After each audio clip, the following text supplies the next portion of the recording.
আন্তর্জাতিক রাজনীতিতে pilot fish behaviour কি? ক্যারিবিয়ান সাগরে এক ধরনের মাছ রয়েছে যারা শার্কের মতো বড় মাছের সাথে সাথে ঝাঁক বেঁধে চলে।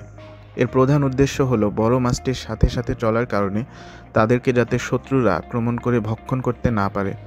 আবার এই পাইলট ফিশগুলো শার্কের দেহের পরজীবী খেয়ে বড় মাছটিকেও পরিষ্কার ও রোগমুক্ত রেখে কিছুটা সহযোগিতা করে।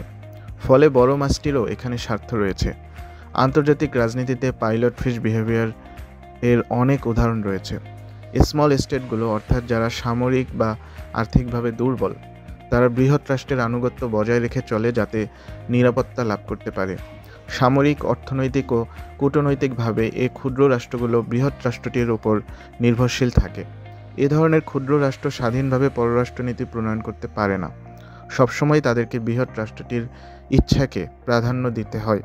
বিনিময়ে এসব ক্ষুদ্র রাষ্ট্রগুলো বৃহৎ রাষ্ট্রটিকে আন্তর্জাতিক পরিমণ্ডলে অকুণ্ঠ সমর্থন দিয়ে থাকে। যেমন জাতিসংঘে কোনো ভোটাভুটির ক্ষেত্রে তারা বৃহৎ রাষ্ট্রটির পক্ষে থাকে। বৃহৎ রাষ্ট্রটি কোনো সংঘাতে জড়ালে তার পক্ষে সমর্থন দেয়।